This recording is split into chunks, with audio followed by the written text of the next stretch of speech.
Hi, thank you for joining us for episode 3. Yes, today we are talking about the light topic, resentment. Yes. Oh my gosh. It affects all of our lives. Definitely. So, Jenna, how do we break into this today? Well, I was just thinking, one of the things that always surprises me is that when, like, for instance, my clients talk about the deep-seated resentment that they feel for various members of their family or for their partners, they tend to think that like they're the only ones. And I think that really today our message is around how we all have resentments. We all have things that we can choose and probably have chosen, like at least for myself, to let it eat us up inside, day after day, year after year. And we're also going to talk a little bit about the process of how to start like letting it go in a way that doesn't feel dismissive, but feels like it's kind of, validating and sort of honoring us and what we deserve, but also not letting the past dictate how we feel every day. That's great, Jenna. And I agree. I think that, everybody has resentment and it's not talked about enough. And we want to normalize this because the only way that we can move forward from it is acknowledging, recognizing, and finding ways to heal from it. Yes. So let's talk about what resentment is. Now, I came up with my own definition. I don't know if this is a universally agreed upon definition, but what I've noticed when I hear people talk about resentment is it's closely linked with anger. So they might say, I'm so angry at this person. And then they'll say, no, it's different than that. It's resentment. And I think that what it is kind of like a long-term chronic anger and a helplessness to think that it's ever going to change. So anger is the type of thing that tells us something happened that I never want to happen again. And it wasn't fair that it happened and I don't like that it happened. But when that same type of thing keeps happening, that turns into long-term anger. Plus, it never changes, which means we feel helpless around it. And I think that feeling is resentment. It's like this thing is happening to me that I don't like, and I don't have any power, at least that's what it feels like, to fix it. I agree completely. I feel the same. And when I look back, it's definitely behaviors and patterns that are repetitive. And because it's not changing, it turns into a resentment because it continues to happen. And you almost feel like stuck in this vicious cycle that how are things going to change? Yeah. So some big ones that, talking to friends and clients, that the big ones that come up for us are oftentimes resentments towards people around things that happened in our past, like in our childhood. So maybe it was the way that we were raised, maybe it was certain things that the way we were treated growing up.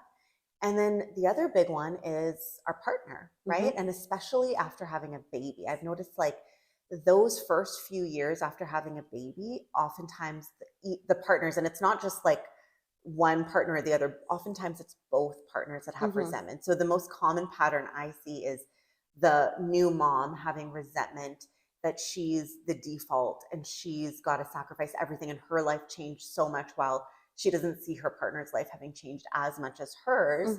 And for her partner, it's often like my wife or, the mom of my child is no longer spending time with me. She no longer seems interested in me. She no longer, is caring for me in the ways that she used to. And I'm feeling lonely and I don't know what to do about it. And that's kind of the dynamic that I see happen over and over with like new parents. Yeah. And I feel like what happens also is, regret ties into that as well, right? And sometimes resentment happens when you have to grieve something like your old version of yourself or the old version of what your marriage looked like or what your relationship looked like before having kids. And I think what's really hard is to navigate these changes. And that's where anger comes in and resentment comes in. It's so easy to blame the other person and put things outward. But I feel like a lot of it can be solved by looking inward and finding out how you're able to cope with the way you're feeling so that you can have less resentment towards others in your life. Totally. And that's so hard to do, right? So hard. Because the thing is that oftentimes the things we're resentful about are things that other people could sometimes very easily change, but they don't.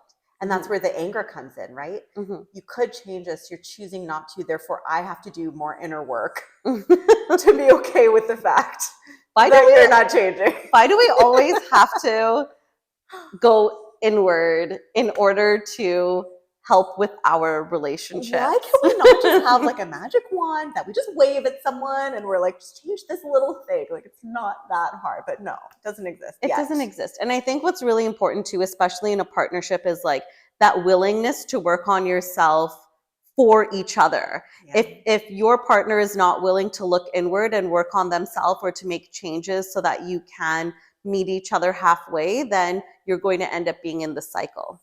Yeah, that's so true. Yeah. So what do we do? Like, what do we do with the anger itself? Because I think before we work on healing, we need to put that anger somewhere. Like, it's just, otherwise it just eats us up. What happens to you? Like, if you, or I could talk about myself. Like, what happens to me when I'm stuck in a resentment loop? I find that I'm just overall like more negative. I feel like, I don't know, like a weight in my stomach or in my chest. I wake up in the morning feeling sad, you know, as opposed to excited or, you know, looking forward to something. Especially when I have to interact with that person or like if there's something that's been triggering that's happened recently. And it just overall like diminishes my quality of life, you know? And when that resentment is towards a family member that you don't see that often, maybe it doesn't affect you as much on an everyday. Yeah.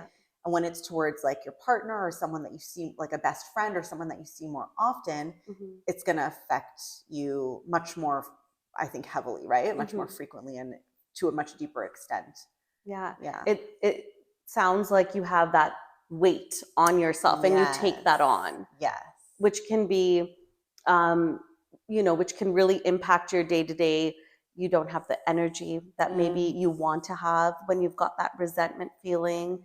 Maybe we're not able to show up as our best selves at work, as our best selves as moms, which makes it really difficult to be a working mom too, because how do we balance it all when we feel this way? So, you know, what are some steps that we can take to acknowledge and be okay with having resentment and knowing that it's a part of life and that you know, it's okay to be in that mood. It's okay to have that day where you don't want to crawl out of bed and you just need to stay a little bit longer and be in your feels, because the only way that you're going to be able to move forward is to acknowledge the place that you're in that moment. Yes. And that acknowledgement is so important. So important. Because, you know, some people will have that resentment and not know what it is. Like I'm recalling someone who was telling me recently that she feels a certain way about someone in her life, like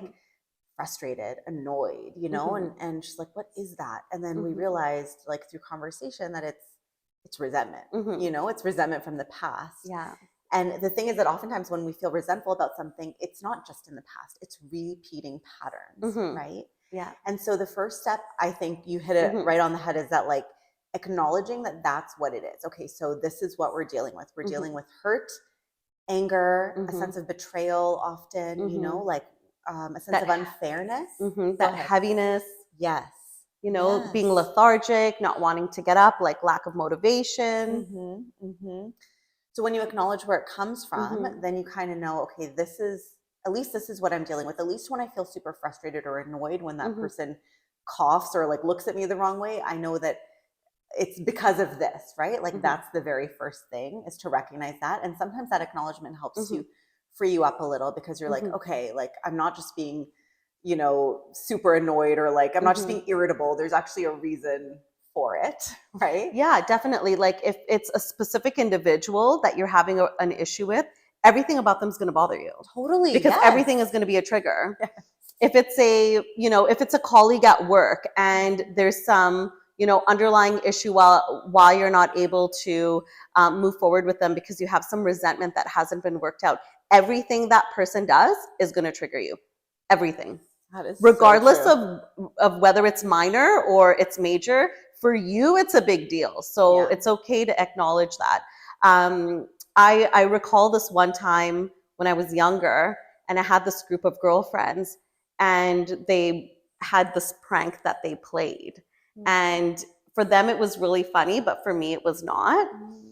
And it took a really long time after that to heal from that situation because I had so much anger, embarrassment, and frustration. And I was younger and I didn't really know how to deal with it. But I realized how it shaped some of the relationships I had with my girlfriends moving forward. And anytime that somebody would make a joke or, you know, poke fun, I would get triggered because of that experience I had as a child. Totally. And one of the activities that I did, and it was suggested to me by, I think, a counselor, a school counselor at that time, was I wrote letters that never, of course, were sent off to these individuals, but I, wrote it in my diary, and then it was you tear it up after. And I know people have situations where they'll write things and they'll burn it, or they'll, they've had this bad breakup with an ex-boyfriend and they'll take everything out and cleanse their space and burn all those items and sage the house or whatever you need to do. But I feel like sometimes having the activities will help you move forward too. So after the recognition and after the acknowledgement that you may have some resentment, perhaps finding out what would work for you to move forward from it. Totally. Mm-hmm. And that, I love that activity. And another Yeah. thing that you can do, like after you've written the letters, Mm-hmm. is to ask yourself, what is it about this situation that affects me the most? And is there anything I can do to change this on my end? So for example, if it's a situation with girlfriends where they've really hurt you, is this the type of thing that I can, are they the type of people that I could actually talk to about it? Or do I want to make sure that my friendships from now on are with people that I really trust and feel safe with? Like, how do I build that safety within myself? If it's a partner, and the resentment is over something like we were talking about earlier, where maybe your husband hasn't been doing the night feeds or hasn't been showing up in the same way, to really like take the load off your plate. Maybe part of your work is really working on stating your needs and saying, listen, I need you to do this. Oftentimes there's something we could do to help someone else help us. Right. And so when we can really like make that as clear and simple as possible, and just focus on getting our needs met rather than focusing on how unfair it was, because it was, right? It was unfair that you went through it. Shouldn't have happened, but it did. So how can we make sure it doesn't keep happening going forward?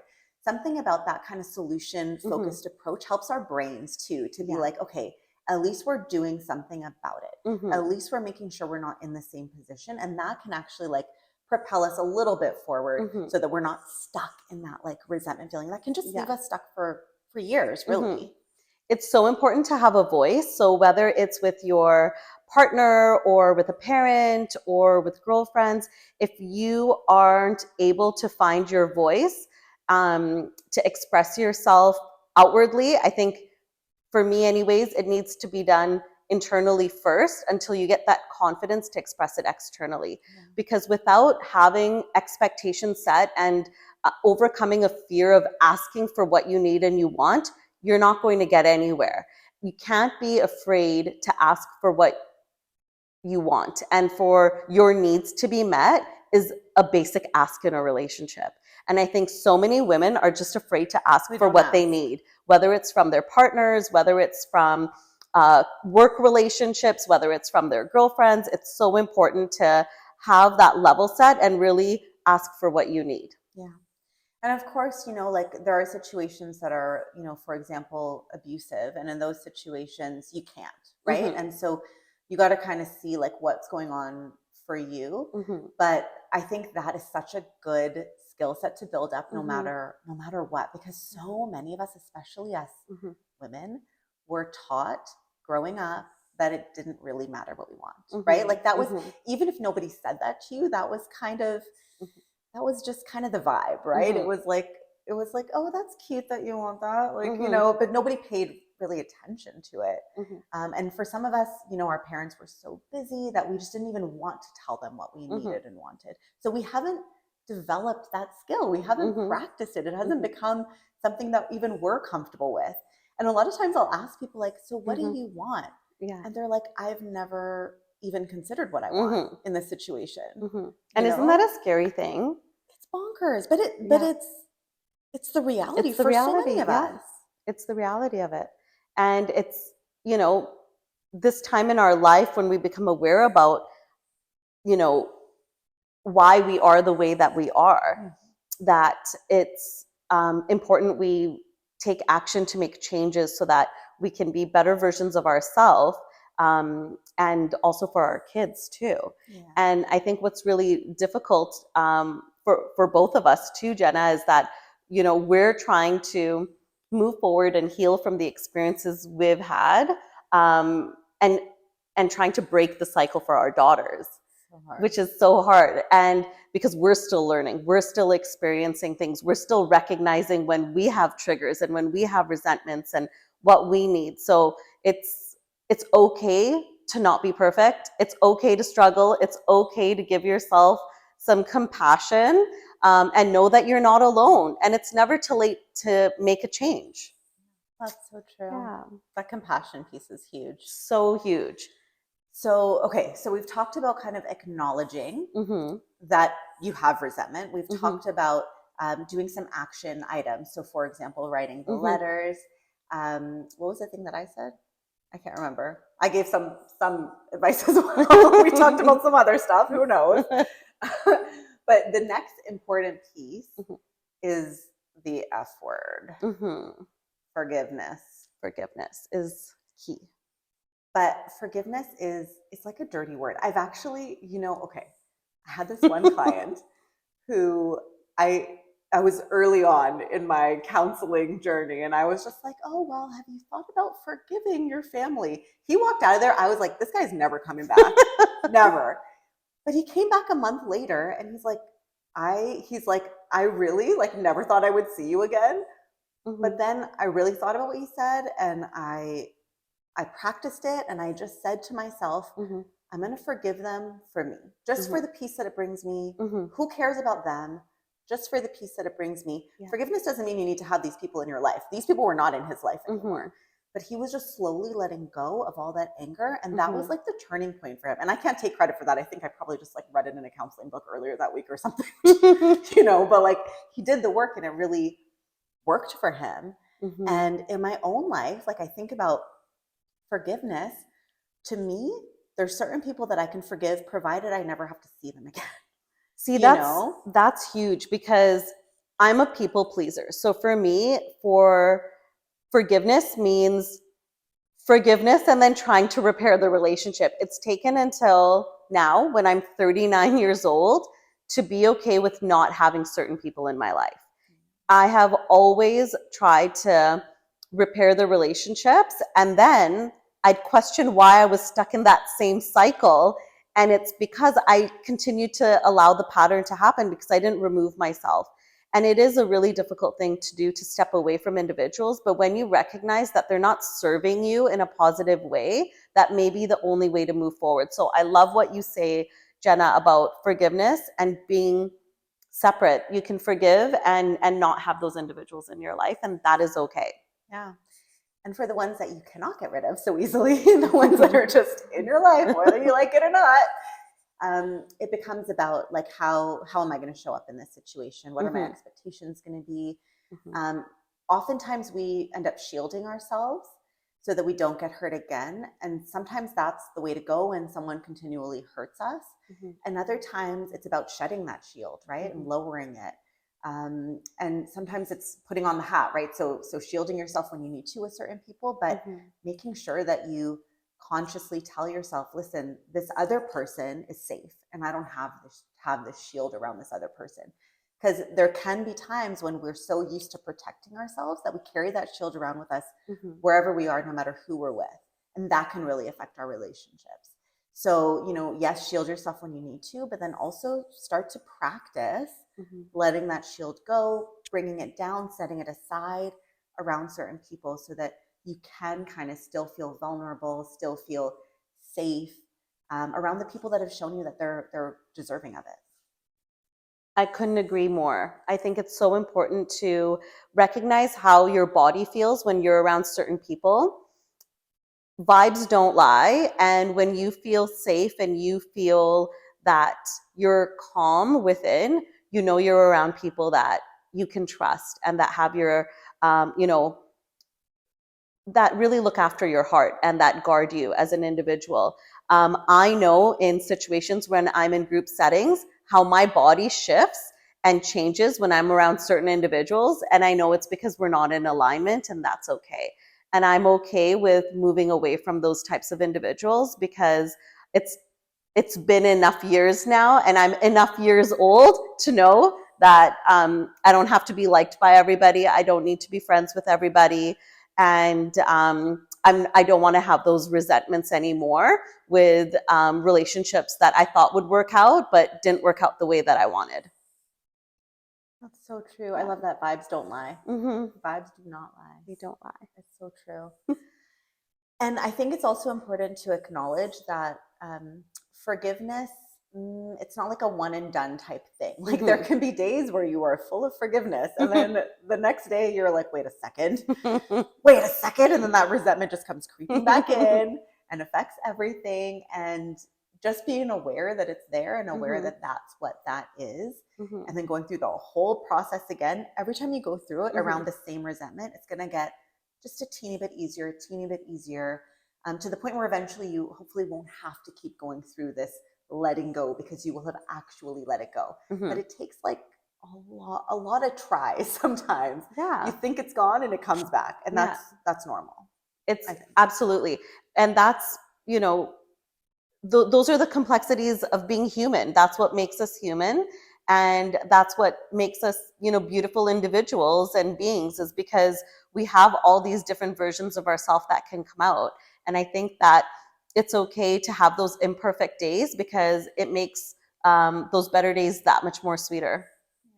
So true. Do we have anything else? Is that it for today? Yeah, I think that's it. You know, Jenna and I are looking towards building a community. So the topics that we're sharing with you, it's just the tip of the iceberg. You know, we want to create an environment where individuals that are like-minded can come together and share how they're feeling in person and really gain that support and build a network. So stay tuned as we work towards building a community in person as well. Yes. Okay, this was great. Thank you, Naja. Thank you. Bye. See you next time. Bye.